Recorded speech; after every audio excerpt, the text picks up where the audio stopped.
You're listening to Mammal Watching with Charles Foley and John Hall. You can find other episodes at mammalwatching.com/podcast. So welcome to the Mammal Watching podcast. This is Charles Foley in Minneapolis. And this is John Hall in New York. So Charles, what's been on your mind this week? Well, some of you might have read some articles recently about a number of mammal species that have been discovered to have ultraviolet fluorescence. So a couple of years ago, a paper came out showing that flying squirrels in the US are fluorescent. So apparently, a biologist called John Martin was out in the woods one night looking at flora when he saw a flying squirrel and he shone his UV torch at it. And he discovered that the squirrel glowed hot pink in the light. And you can sort of just imagine this guy's reaction. He was, whoa, what the heck? It must have been a brilliant moment. And most people will have seen ultraviolet reflection on white clothes and discos, you know, where the white really stands out. Or at least I'm assuming discos still use this. They did in the 1980s when I last visited one. And quite a few animal species have UV fluorescence, including birds, butterflies, and fish. And of course, scorpions are well known to have this. And whenever we visited our research camp in Tarangire in Tanzania, we would always check the tent with a UV light to look for scorpions, which would shine a bright green in the light. However, UV fluorescence was believed to be really rare in mammals. And it was known from a number of mostly nocturnal marsupial species, but that was about it. So this guy, John Martin, he went back to his university and roped in a grad student to investigate this. And everyone was pretty skeptical about it. But sure enough, when this student checked dead flying squirrel specimens at the Field Museum in Chicago, she found that they all reflected UV light. And in fact, all three species of flying squirrel found in the US glow in the dark. And then the research group started looking through museum cabinets and started finding all sorts of mammal species that have UV fluorescence, including duck-billed platypus and even spring hares. And the question is, why? Why do these mammals have this sort of coloration? And the answer is, we don't know. So some people suggest that it might have something to do with mate choice or be some sort of predator avoidance mechanism, but frankly, there's just no pattern to it. So after all, there's not a whole lot in common between a duck-billed platypus and a spring hare. And frankly, it may be that there's no function at all. It just happens to be incidental. But I think it's great. And I'm going to try it when I next head up to North Woods to see if it helps me find northern flying squirrels. And honestly, I'm sort of harboring dreams that some really difficult mammal to see, like a striped weasel, turns out to glow psychedelic blue under UV light and actually gives us a way of finding it. So I challenge all mammal watchers to start shining a UV torch at any mammal that you see, because, hey, who knows what we might find. Fantastic. Another piece of kit to carry around with us. So I've tried the UV torch on scorpions, but that's the UV torches I've used have been tiny. They won't go more than like 10 feet. Are there more powerful ones you could actually use to look for things like flying squirrels? There are indeed, yeah. Unfortunately, this gives us an excuse to purchase yet another expensive torch that we probably don't need. But there is a torch which I hope Santa might bring me for Christmas. And it's quite a powerful one. I can put the details online once I get it, and if it turns out to be good. But apparently it can actually throw UV light over 90 or even 100 feet. So that starts becoming useful to mammal watchers. Yeah. There's not a flying squirrel that'll get away from us now. This is fantastic. It is, isn't it? Very exciting. Yeah. How about you, John? What have you been up to? Oh, I'm like many of us, I'm extremely frustrated by the continuing pandemic and the lack of travel opportunities and difficulty in planning. So I've been thinking about, what might happen next year. And we've talked before, Charles, about the quite sort of rapid increase in species that were once thought to be mythical: snow leopards, jaguars, giant armadillos, and that I mean, partly thanks to mammal watching, are all now pretty easy to find in the right place with the right help. So I've been thinking about that list and what's coming next. So COVID, of course, has put a big damper on the speed with which species have been added to the list. But there have been a few. So for this year, for me, maned rat was a big one. Species I thought would be extremely hard to see, but there is that spot in Kenya, or at least there was, because we've been hearing horror stories about the guides in the guards in the park now flushing them out with hose pipes and catching them to show tourists because people want to see them, and so that might be the end of that site, unfortunately. Yeah, naked mole rats is another. I just imagine they'd be really hard to see, but they're not with some help from the locals, especially. Another one which may have slipped people's attention was just when COVID kicked off. A report came in from an Australian guy called John O'Dashper, who was in Chile and Argentina for several weeks, and he actually cut the trip short to get home. But he saw a bunch of Monito del Montes, which is in an order of its own. It's the grandparent of all marsupials. And so that's one I'd like to go and see. And Alex Mayer, who was on the podcast a few weeks back with Toma, he's in Chile at the moment, and he's just seen one, so he's delighted. So that's one I would like to see. But what might be coming next year? I've got a hunch that maybe golden cat could be one. I know there's a number of people who are desperate to see that, and some real attempts now to find a spot to stake those out. That is one. Pacarana, maybe. Friends in Colombia are taking that one pretty seriously, are looking into it, and I know they are there. So that would be another really exciting one. But I'd be interested if anyone listening has any ideas. We should put like a bit of a sweepstake on this, and people can bet what species will be found next year. Maybe I'm just being optimistic, but I've got to have something to look forward to. Exactly. Yeah.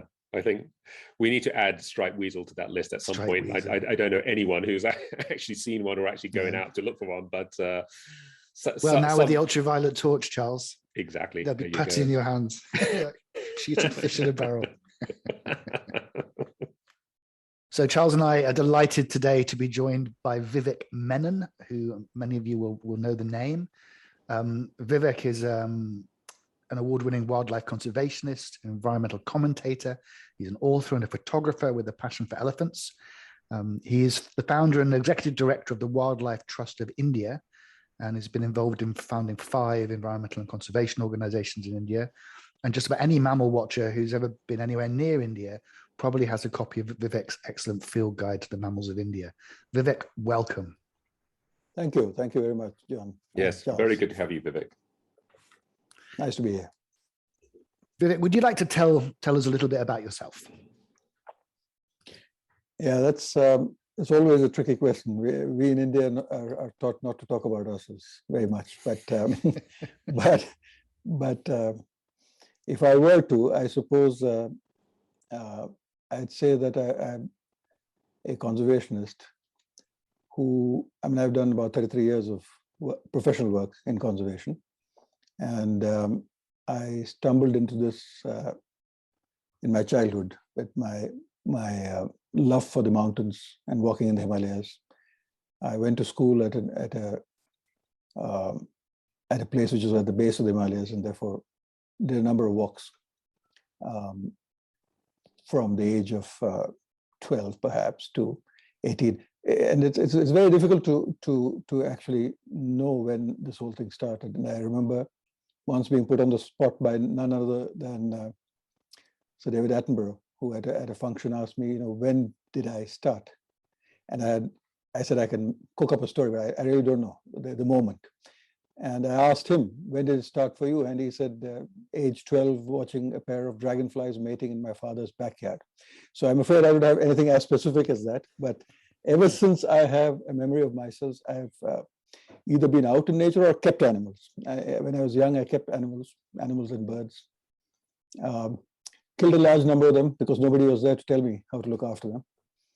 And that itself, in a way, made me read books and get out into the wild and try to figure out what nature was around me. And in the late 60s and early 70s, when I grew up, there weren't too many books on India by Indians. There were a few by Britishers, but they were dated, most of them. They were interesting, but not necessarily accurate. And I had to learn a lot by myself in the early days. From then, I have led a professional career as a conservationist and founded some of the earliest and best known wildlife, which includes mammals and bird organizations of India. For example, I started the Delhi Bird Club in 1991. I started, along with another senior colleague, the first program to monitor wildlife trade in India, or wildlife crime in India, Wildlife Trade Monitoring Unit, which later became Traffic India. And of the several things that I've started, the largest one by far has become the Wildlife Trust of India, which I founded 23 years ago in a spare bedroom of my house, and has grown into one of the larger professional conservation organizations in India. So how did you become a professional biologist? Did you study zoology at university? What was your journey like with that? Yeah, I mean, I'm glad the two questions dovetailed into each other, because there's a bit of story of both, and perhaps you'd like to hear about the story of how I became professional. So the early part was rambling in the hills, but my father was an engineer, my mother was a doctor, and both very successful. My father was part of designing the first automobile for India, and I think he generally thought that I would follow in his footsteps and put me into a course. In those days, fathers did what they wanted in India. Probably nowadays also a lot of Indian fathers do that, but anyway. So he put me into mathematics and chemistry, which I was abysmal at. And my interest was in literature and biology. Literature was something that was talked about at home a lot, because my father was an avid reader and writer. But he had no interest in animals or natural history whatsoever, not even in a pet. I kept a large number of animals in my room, which he didn't know about. That's a different issue, because he never came to my part of the house. But one day, I must have failed some exam. I'm forgetting, it's quite a number of years ago, but it probably was chemistry, if I'm not wrong, quite miserably in university. And my professor called me and said, you're a bright kid. He said, why are you not getting enough marks to pass the exam? And I said, because I'm not interested in this. And he asked me my interest, and I told him my interest of zoology. And he said, why don't you go and tell your father? And I said, tell me another thing. Tell my father. So he probably called my father and had a chat. I still don't know to the day, but I remember my father calling me out after dinner on a walk in the lawn. He smokes a pipe, and he was smoking a pipe, and he asked me, he said, I believe you like animals. And I said, yes, I do. He said, I believe you keep some in my house. I said, yes, I do. He said, do they bite? I said, yes, some of them do. Because at that time, I had snakes, I had a large goshawk, and I had some monkeys, all of which bit. So he questioned me a little bit more. And he said, so you want to do zoology? I said, yes. So he said, well, don't make me go and do that. Go to the university and change your course yourself. And next morning at breakfast, he threw 3 books at me. One was Jane Goodall, and one was Ian Douglas Hamilton, Elephants, Among the Elephants. And the third was by a British early naturalist called EPG, who wrote The Wildlife of India. It was called The Wildlife of India, the only book which is about the wildlife of India, termed as such. So he was a voracious reader. So he had all the books on animals and mammals, and he threw them at me and said that, these are mad people who left a good career in Oxford and went to dark Africa to do funny things with animals. And he said that if you want to do it, at least read these, because they're good books on that. EPG was long dead, but I devoured that book. But both Jane and Ian's book, not only did I devour it, it took me into my career, but much later on, when I got to know both of them very well, I got them to autograph both the books for my father. Because a man who did not like animals, even now he asked me, he's over 90, and he asked me, why do you save the rhinoceros? He said, it's such an ugly creature that only its mother can love it. It's got a horn on its nose. He said, wrong evolutionary step. And why would you want to save it? But for a person like that, he allowed me to do what I wanted to. And yes, I did my graduation and post-graduation in zoology, in ornithology, and then ecology. So I'm a professional zoologist, and that took me on my path. But instead of completing my doctorate, which I enrolled in, but I never did finish because I became a serial entrepreneur. I started the first environmental NGO in Delhi at that stage. And as I said a little earlier on, then went on to found 4 more. And I had no time for academics after that. Wow. Your father was an enlightened man, obviously, apart from his views on rhinos, which I do not agree with. I don't agree with him either. Anyway, on that. So now you run the Wildlife Trust of India, which you founded. Could you tell us about the work of that organization? Sure, that's my day job. The Wildlife Trust of India was started to do conservation action. So there's enough people doing conservation research. There are also a lot of good-hearted people who go out to save animals without having either science or technical skill behind them. That's another one of my father's learnings, I must say. When I decided to get into this, we once had a conversation on animal rights, which I'm not into. And he told me very early on, he said that if you want to do something on animals, he said, I'd advise you to not concentrate on animal rights. He said, it's a philosophy, you can read it up. But he said, I'd advise you to concentrate on human wrongs, not on animal rights, but on human wrongs. So Wildlife Trust is all about that, to concentrate on the effect we have had on species and populations and habitats in India, sometimes in neighboring countries. We worked a bit in Bhutan and Nepal, and to set it right. So we have got 9 lines of work stretching all the way from species recovery to protected area recovery to rescue and rehabilitation, to campaigns, to political campaigns, to buying land. So it's very diversified organization that looks at a problem, and if that thing requires to put an animal back, we do that. If that thing requires anti-poaching, we do that. If that thing requires buying land, we do that. And is this a member-based organization? Do you have members across India? No, it isn't. I had my post-graduation and stuff from the Bombay Natural History Society, which is a member-based society, and I saw the ills of that. It was a large number of people who decided collectively on what to do, and which was rarely right, because it was democratic, I suppose, but you couldn't get anything done. And when I was very young, I was very frustrated. So I said that when I form my own organizations, it'll be a trust. So I set up a public charitable trust. I put in some money myself, and some of my friends did, very little. But then we raise money. So it's a trust into which that money goes, and then a board of trustees determines how it's done. We have several outreach programs to bring in the common public, but they're not members.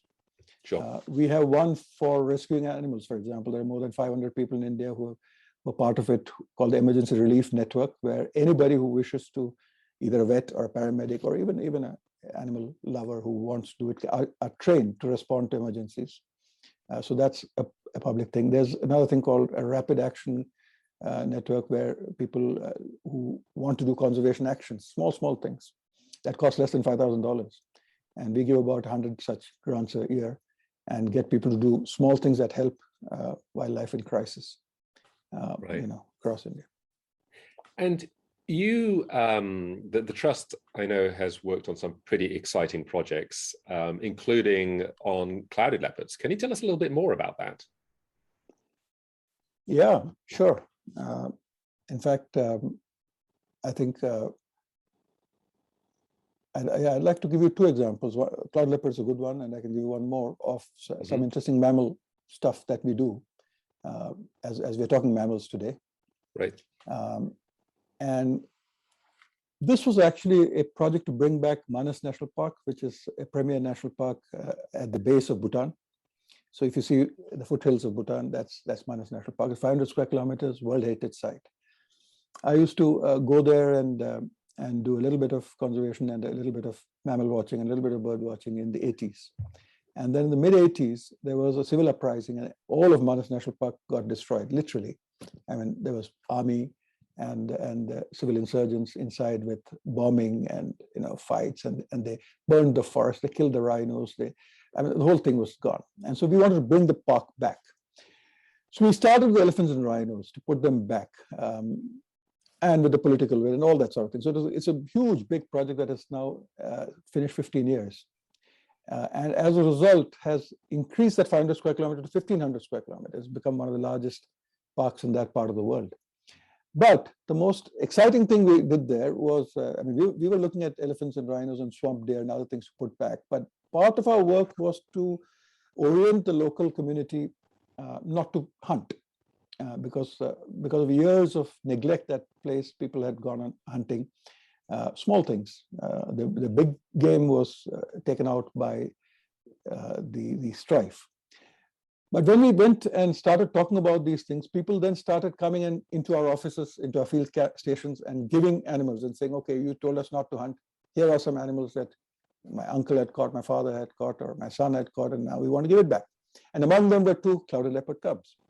And John had talked about this book I had written, Indian Mammals. But the very first part of that Indian Mammals was another book actually called Mammals of India, which I had done for Dolling Kindersley about 20 years back. And in that, I couldn't find a clouded leopard picture from India. And I had to write to George Schuyler to get one. And there were a number of such animals which nobody in India had a photo of. And this was the enigmatic cat. Most people in the West think of the snow leopard as an enigmatic cat, which it is, but not as much as the clouded leopard, because clouded leopard, well, for those who don't know, is a cat who's got a canine larger than the saber-toothed tigers in proportion to its skull, the largest ever tooth that has evolved in extant species. It's an animal that lives on the trees and preys on monkeys. It's an animal that can come headfirst down a tree and retain agility and mobility. So it's a fascinating creature, and it's less seen than the snow leopard is. We got these 2 cats back, and we said, okay, so this is the right carnivore to try reintroduction with, because tigers and leopards in highly populated areas in India, unfortunately, we can't put back because of the risk to human life. And remember, India is a highly populated country. If people didn't know, we have 1 in 6 human beings in the world, approximately. We have 25% of the world's poor, all crammed into this, landmass, which is only 1/5 the size of the US. So large country, but still not large enough for all of us.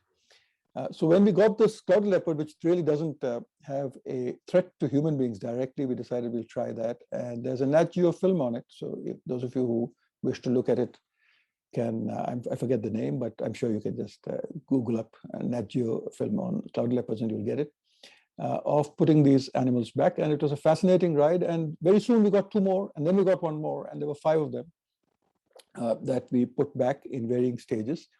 And at least 2 were tracked well into the year, and we found that they go into Bhutan and come back. We learned a lot about its behavior and habits, including I learned rather painfully its behavior and habits, because it used to hide in the trees and pounce on my head when I went to, to track them. And you could rarely find them till they come down. But fascinating animals. So I think that's a great project that we did. Equally interesting project, other end of India, again, a place where most people wouldn't go to work, is the border between India and Pakistan, the line of control, as it's called. It's not the border really, it's a line of control. And there's shelling, there's firing, there are people dying on both sides, but for the last 15, 17 years, we've had a field station right there saving the largest goat in the world, the markhor. National animal of Pakistan, and if you read the Mammals of Pakistan by Robertson, it says that extinct on the Indian side of the border, and that's what got my goat. And I said, no, can't be extinct. Let's launch a survey for it. So we did, and we found quite a few. It's a different subspecies to the one in Pakistan, although this subspecies, which is the Pir Panjal markhor, also goes a little bit into Pakistan, but Pakistan's major subspecies are different in horn shape and size externally. But the Pir Panjal markhor, now we have had this project for a long time and have produced one of the best PhDs in India on that, staying in a cave on the line of control, watching this coppery bearded goat for the last 15 years. As a result of which 2 national parks have been formed because of the work that we have done there. One road which cut through a park, which was an important road. It was linking India and Pakistan, and it had national security and stuff like that. But as a result, the government created new sanctuaries where these animals are doing well.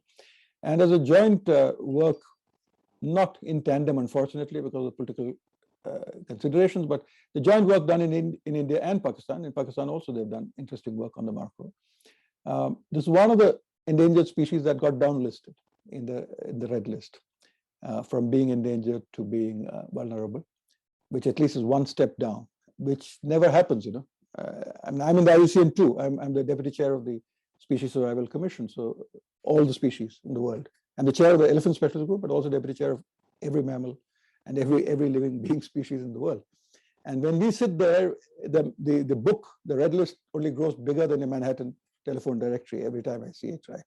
It just keeps growing bigger. Nothing makes it grow smaller. So any such thing, any project that we work on a mammal that actually brings it down, and mammals I'm particularly saying was so difficult to bring it down given the lifespan and stuff. I mean, you can do it easier for a frog or a damselfly or another creature with a smaller life history. But there are such cases, and markhor is one of those things. And if any of you have not seen a clouded leopard or a markhor, India is a wonderful place to see both of them. Fantastic. Yeah, the mainland clouded leopard. I mean, the ones in Borneo now, there are ways to see those, but the species on the mainland is still one of the most enigmatic big cats that everyone wants to see, and almost no one ever has, and it's top of many people's list, I think. So it's still very difficult to see it in the wild. Very, very difficult to see it purely in the wild. But those that are released and radio tracked, perhaps you can. And you, as you just said, you're not only a scientist and a conservationist, you're also a mammal watcher or a mammaler. I know you've done this all over the world. You've got a great Instagram feed, which everyone should follow who's on Instagram, which showcases some of your photography. What are some of your favorite encounters around the world? Yeah, true. I've mammaled and birdwatched in more than 150 countries, perhaps, around the world. I've been lucky to travel. I've been thinking about what are the two things I would like to tell you, and I would like to showcase it from 2 different parts of the world, which is not India really. One was in Alaska, where I suppose both of you are based in the US. So I'd like to give an Alaskan example, and that is the closest I've come to watching a mammal and having a spiritual experience, which is in Juneau. A friend of mine took me out one morning kayaking, and I don't swim. One of my big minuses, and he thought, sometime before putting me into a kayak and teaching me rudimentary kayaking, and he said I'm safe. It was absolute bullshit, of course, because he took me to a pod of humpback whales, and they were breaching all around me. Luckily, calves were breaching. I don't know what would have happened to me if a mother had breached, but the Alaskan waters, and it can be pretty still and silent in terms of human noise. I come from India, where there's rarely a space without human noise other than very high mountains. So here's completely still air, and then you can hear the of the whales. And I was drenched in their exhalations as they came out, because they were right around me for 45 minutes or so. And that was probably, and because I was in a kayak amidst the whales rather than a whale watching boat or higher or whatever, I suppose that was very, very special. And the other was a primate trip that I took up in Rwanda, and that's quite an interesting trip as well, Rwanda and Uganda. And of course, one did the mountain gorillas, which was very interesting because they were such a peaceable creature. And of course, we were given all those drills of not going and touching them if they approached you or whatever. But I didn't need to, because one young gorilla decided to approach and touch me. He was not given the preparatory lectures, clearly. So he came and touched me, retreated, and put his head in his hands, and he was watching me. And I put my camera down. I took a few shots, and I put my camera down, and I also watched him, and he watched me for some time. And it was such a peaceable primate. And then I just crossed the border, and I came to this group of ill-tempered, human-like chimpanzees. And I knew how evolution has progressed. Clearly, it went from the gorilla to a more ill-tempered, nasty chimpanzee gang, and then to us. That made tremendous sense. And this set of chimpanzees were hunting colobus, and that was a brilliant sight. So one of the most interesting sights I've seen of them chasing, killing, eating a colobus in front of me. And when I was trying to photograph an alpha male chimp eating this colobus, he got annoyed and he ripped off the tail tuft, the white tail tuft of the colobus, and threw it on my head. I took it, I brought it. I don't want CITES to persecute me, but I've done enough for CITES all my life. But this one I took back because the chimp gave it to me, right? He threw it at me. I still have it as a souvenir. So yeah, there are two interesting stories from around the world, I suppose. The whales sound absolutely magical, and the chimps. I guess that was in Kigali, in Uganda, maybe those chimps. I was just there with my kids in the summer, and I think it's my favorite ever wildlife experience was being with that group of chimps. And as you say, it was quite depressing how like people they are. My son at the end was really quite fed up that he thought, it was only Homo sapiens that were this awful to each other, but no, apparently chimps do a pretty good job too. So it was very interesting. Yeah. And we were talking earlier, and I know you've said you've given some thought to the differences between birding and mammaling. Would you like to expand on that? Yeah, I mean, to begin with, I think mammalers are have got a minus on most things, other than the fact that there are fewer mammals to see than birds. So you'd if you were assiduously doing it, you have a better chance of cracking all of them or most of them as compared to birding. So there you've got a plus. But I think the resources for mammalers are very limited, both in terms of guides or books into parts of the world, and or, as I told you, accurate guides or books, because many of these are just repetitions of old stuff, which don't really tell you what the differences in length or wingspan really in terms of being scientifically proven. You can get a tick because you think it is, but as I said, unless you handle it, it's very difficult. Unlike a bird, which has a call as well. And I think that's what a very key difference is, that with a bird, even if you don't trap it, you can see it, and if you don't see the ID features, you can hear it. So you've got a second shot at it. But most mammals are silent, and I mean, they're vocal, but they're silent when you watch them. The other thing is that I really think that something like eBird, for example, has completely changed the way people bird. And I really don't see why mammalers have not got together and produced a thing like that, where citizen science, where birders are contributing locations, contributing, data. It's actually data points without knowing that they're data, right?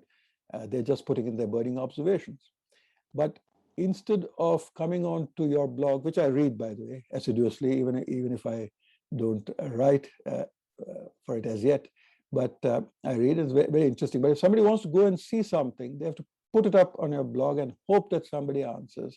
Whereas in eBird, you can open the hotspot and look at it, and you'll know what's been found there the last week. You'll know what's been found there for 5 years. So there's a good way of tracking that. There's a good way of tracking how many you've seen, in your life, or in the United States, or in continental United States, or only in Florida. You can't do that for mammals unless you keep notes and then start manually counting them, right?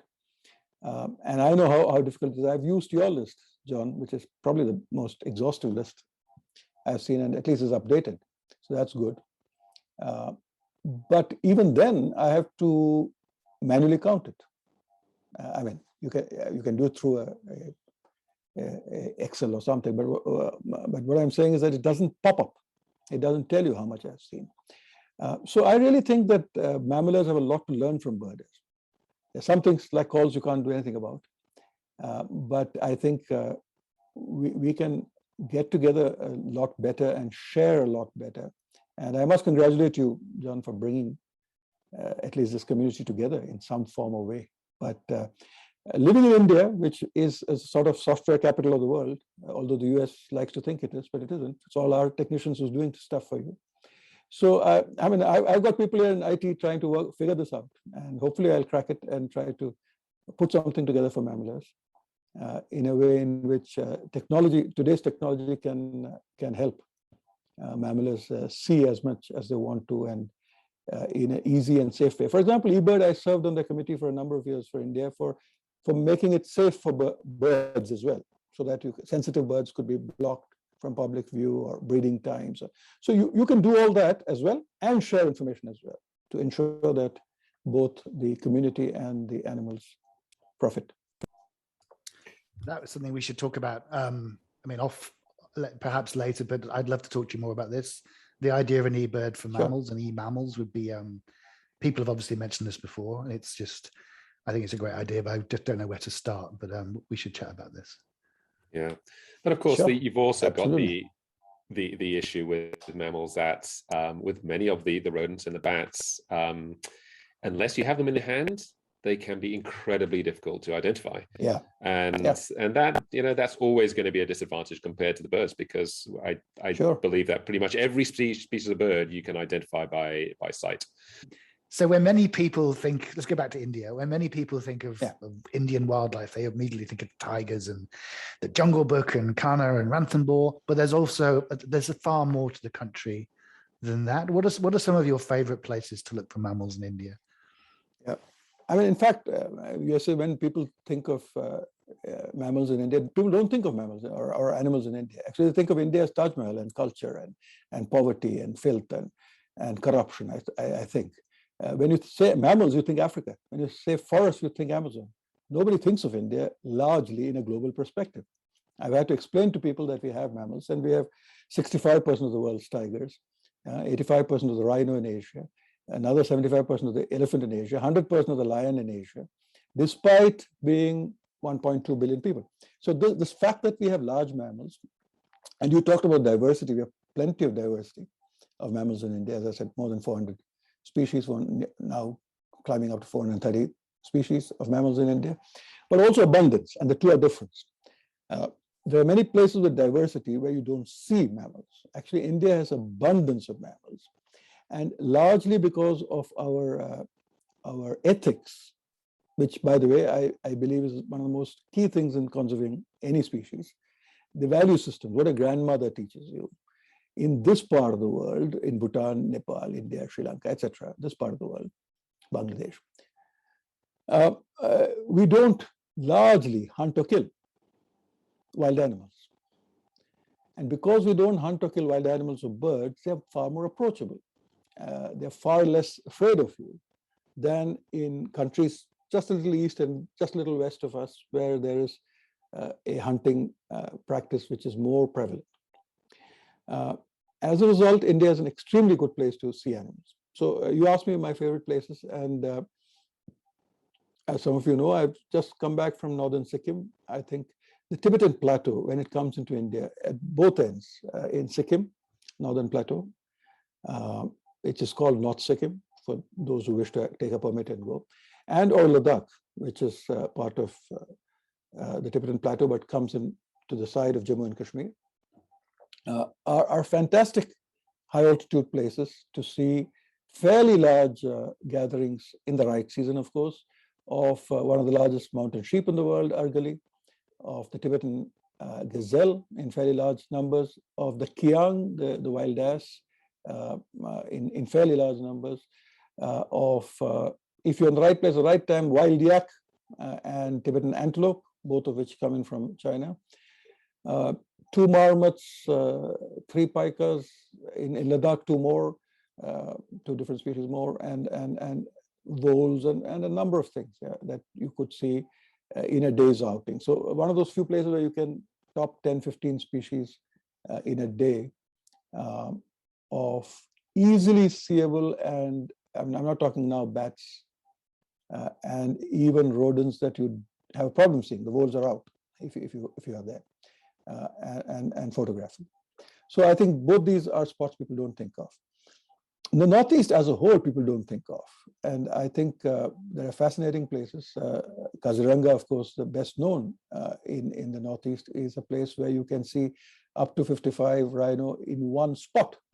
You can stand and look at more than 50 rhinos, and wild buffalo and eastern swamp deer and hog deer and so many other things. One of the highest densities of tiger nowadays, people see tiger there as well, quite a bit. And several other things, including hula gibbon and 4 other, 7 primate species, not exactly in Kaziranga, but a little while, half an hour, 1 hour away. A small little patch where you can get 7 primate species in one patch in one day. So excellent places like that exist. The other place I'd like to draw attention is in the west of India, which is the run of Kutch, which is the dry, arid salt pans that we have bordering Pakistan, and in which you see the other wild ass, the khur,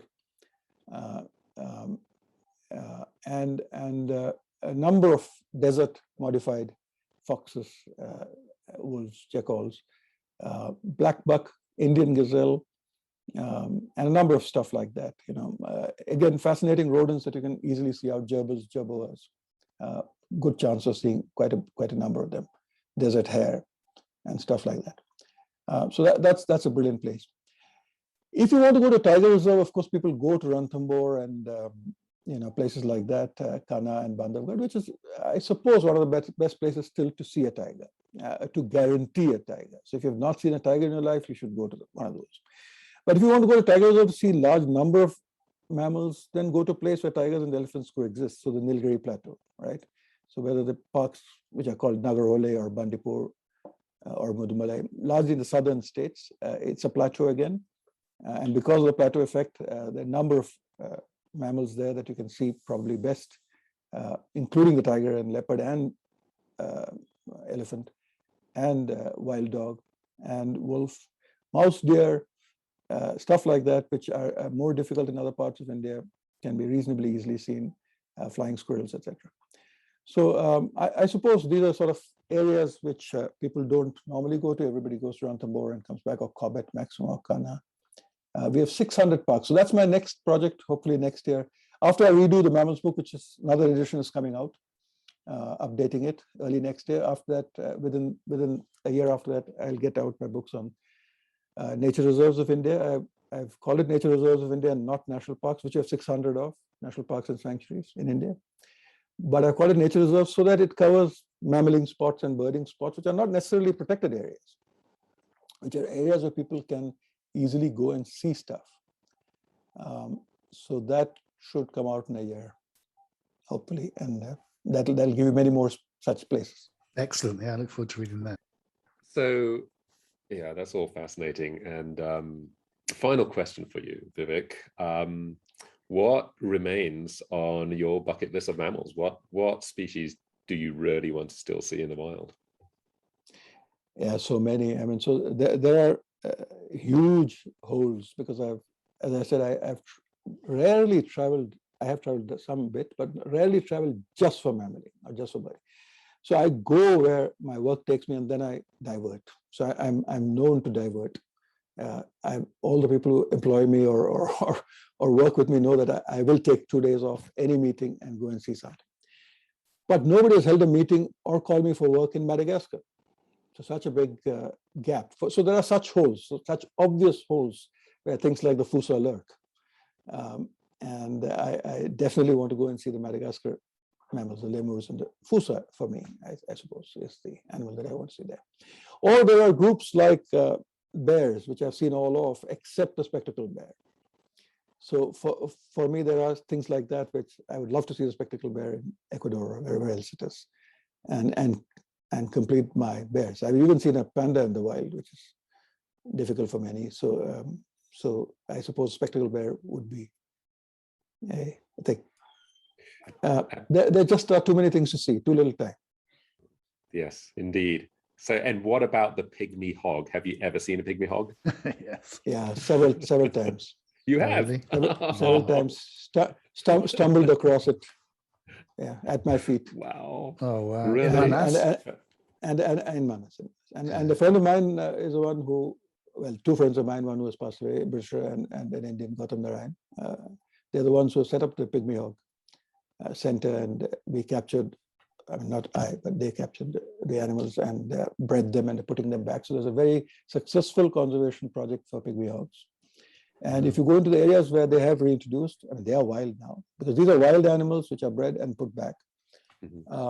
And once they're there for a year or two, they're wild. But if you go in there on elephant back, a good chance to see.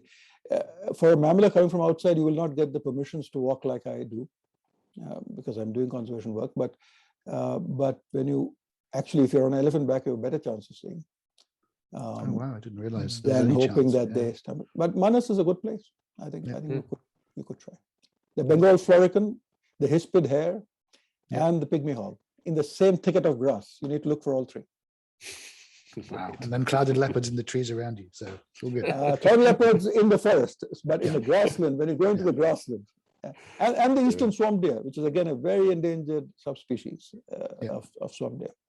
So all four in the same thicket you can look for. Wow. Okay. Sounds like a good thicket to me. Yes. Vivek, thank you. That was fantastic. A journey from India around the world and back to India again. So many mammals, so many great stories. Thank you so much for sparing the time from your hectic schedule to join us. Really lovely to see you again. Thanks, John. Never too hectic for mammals. Yeah, thanks very much, Vivek. That was really interesting, and I have to admit, pygmy hog has now risen right up to the top of my list of things to see in India. I didn't realize you could actually see it.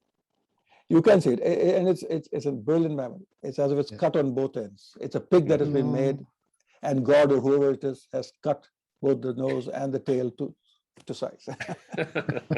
Okay. You're listening to Mammal Watching with Charles Foley and John Hall. You can find other episodes at mammalwatching.com/podcast.